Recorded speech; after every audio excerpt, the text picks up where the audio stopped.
Leader of the Opposition.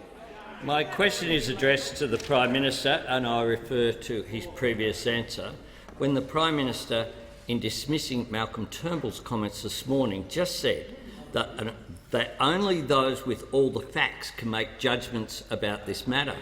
Does the Prime Minister have any information about this matter which is not in the public domain? The Prime Minister has the call. Mr Speaker, and I refer to my further statements because I've made it pretty clear about the assessment that I've made and the conversation that I have had with the Police Commissioner on this matter reported to this House and what I've said here today. What I find interesting about the Leader of the Opposition's line of inquiry, because he has made reference to my earlier statements, and that, of course, brings in the matter of the earlier questions that the Leader of the Opposition has raised on these matters. The Leader of the Opposition is seeking to prosecute a case here that says that if media have reported that a matter is under investigation by a law enforcement body, then the ministerial standards, or the standard should be that that person should stand aside. That's what the Leader of the Opposition is prosecuting in this case. If that's the case, why is it, Mr Speaker, that the former Prime Minister, Julia Gillard, and I refer to March 2013, Ross Mitchell, a detective in Victoria's Police Fraud Squad, stated that Prime Minister Julia Gillard was under investigation over her role in the creation of an AW slush fund. Let me make it perfectly clear. He said the Prime Minister of Australia, Julia Gillard, is under investigation by police. Members on my right. This is fact, he Member said. for Lyons will leave. I hadn't planned to add to what I had yesterday said out of respect for the detectives on the case, but if the Prime Minister's office wants to deny she's been investigated, as has been reported last night, then today I will once again correct that record. Now, the Prime Minister obviously didn't stand aside in relation to those matters. I remember the press conference, Mr Speaker. The Prime Minister resume his seat. Members on my right. The Attorney-General. The member for Wright will stop pointing and gesticulating. I'm not sure what he's trying to say.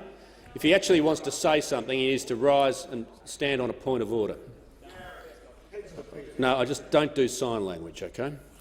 The Leader of the Opposition on a point of order. Thanks, Mr Speaker. On relevance, it was a very succinct question about does the Prime Minister have any information which is not in the public domain which follows his suggestion. The Leader of the Opposition can resume his seat. The Leader of the Opposition, again, the Leader of the Opposition doesn't need to repeat the question. I have a very concise summary of it. Are you expecting me to rule on the point of order? Good. And the Prime Minister is being relevant, given the nature of the question and the preamble, which was tight, but given the nature of it, he is entitled to compare and contrast in answering your question. The Prime Minister has the call. Thank you, Mr Speaker. Well, that is the case of the former Prime Minister Julia Gillard, but there is a member of the Leader of the Opposition's front bench today who was formerly the Leader of the Opposition. And according to the Herald Sun, while Labor leader, the member for Maribyrnong was the subject of a 9-month police investigation which concluded in August 2014. Now, he continued to serve over that entire period. I don't remember the Labor Party suggesting that the fact he was under police investigation at the time was a matter that should cause him to stand aside. I know the Leader of the Opposition was desperately trying at that time to get him to stand aside, but only for his own political purposes while he was knifing him, Mr Speaker. But if the proposition which is being put forward by the Leader of the Opposition is the press report, Mr Speaker, of someone being investigation is cause for someone to stand aside, well, those on that side just don't measure up, Mr Speaker.